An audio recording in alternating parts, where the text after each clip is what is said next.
This is Damon L. Jacobs. I'm here at Love Out Loud number 7 with the wonderful, multi-talented, much-missed Trent Dawson from As the World Turns, played Henry Coleman. And you are here tonight celebrating with us, but also here helping us to raise funds for such a worthy, important cause. Tell me, why are you here? Why is this cause important to you? I think that AIDS awareness and fighting AIDS is incredibly important, Yes. and knowing people that have been touched by it. I think it's also important that we continue to keep people aware, because I think people are getting lackadaisical sometimes regarding the disease, and I don't think we should. I think we should be incredibly vigilant, and so that's why I'm here to help promote that. I actually said that to somebody earlier tonight who was like, what do you mean? Shocked. And yes, I agree.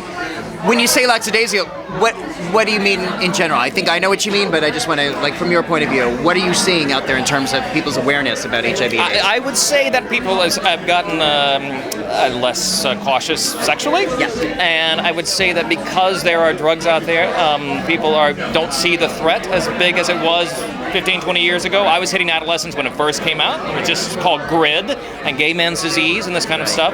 And I don't want people to be as terrified as we were then, because we were dealing with an unknown. Right.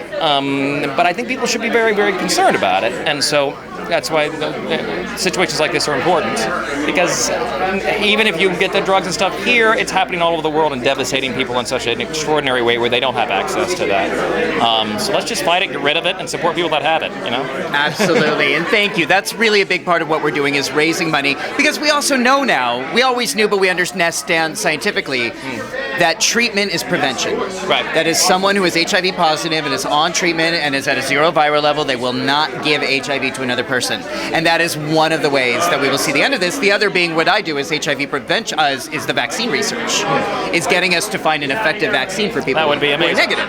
Right. Just like hepatitis B, just like polio. Absolutely. Like polio. Yeah. That would be the ideal. Right. And then we gotta all go back to having sex like the 70s and not worry about it. Wait, do that again? It's like, okay, like the 70s. Yes. Like the 70s, like the Ritz, huh? The clap and herpes, that's all you gotta worry about. And there will be other things, but actually, No, there that will be. is one of the reasons that people often tell me that they don't want a vaccine, because they say, well, we're going to go back to, and I'm talking within the gay community now. I think it's ridiculous. I think that's so ridiculous, too. No, you can't go back to that mindset, because No. you're right, there will be the next thing coming. We have too many people on the planet. Something Right. else is going to come up and supplant AIDS if we find a vaccine for that. Continue to be cautious, and you should be anyway. I mean, what's the point? Until you find that partner that you want to be with and be monogamous with, you're going to go out and play around. Play around. I'm all for playing around. Just be safe. Right. Yeah, Right. absolutely. Now, you have so many of our fans miss Henry, I miss him too. miss Oakdale. What do you think Henry's doing right now? He's probably banging Barbara, swinging from a chandelier. Or I don't know, she strapped something on and banging him. I don't know, they're doing some crazy. I think they're probably very creative people.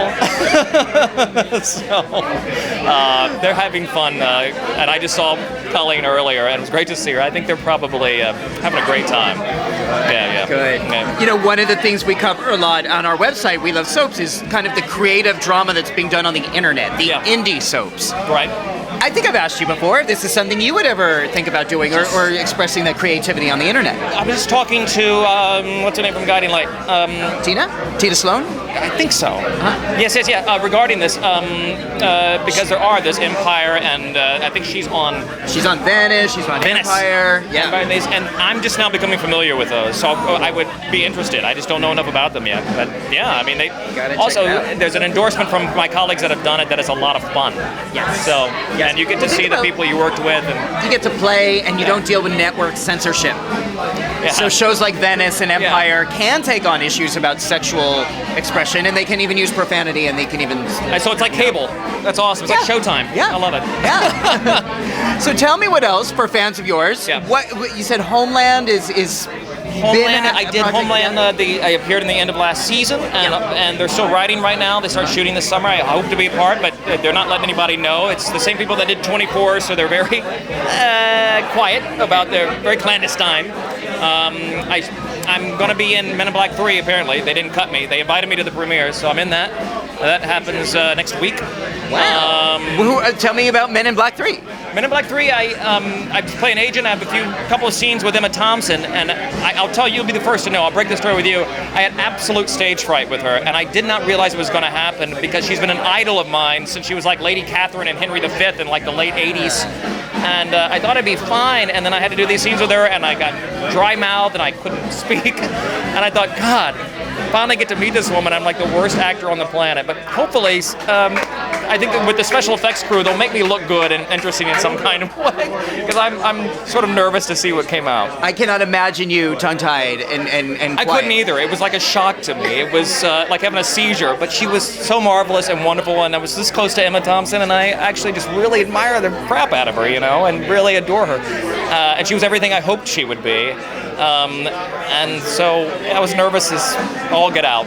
I hope it doesn't come across. I hope. Yeah. And so going from, this might sound like a silly question, but tell me just the biggest difference between shooting As the World Turns and a big Hollywood movie like Men in Black 3. What's the first thing that stands out for you as the biggest difference? It's huge. We're in the armory. I'm shooting inside of the Men in Black 3 offices. Uh-huh. So we have like 100 extras all in suits, and there's aliens everywhere, and there's little people with alien costumes and giant people. It's like a carnival. And it's just a ginormous enterprise, and that's the major difference. There's just so many. The food's a little better on Men in Black 3. Yeah, it is, but I was in such knots I wasn't eating that much. Really wasn't. That would be the main thing. Plus, I think you don't know anybody, and suddenly in a room with 200 people that are all working. With As the World Turns, it was 10 years of family. I know everyone and all that sort of thing. So you have to sort of find your own personal comfort zone and all of that craziness. Right. And that was a big change. Well, Trent, I always love speaking with you. I love that you always speak your mind and you support causes like this that are so important, that you are so outspoken about it, and I admire that too. Thank you. So thank you. We're going to keep in touch.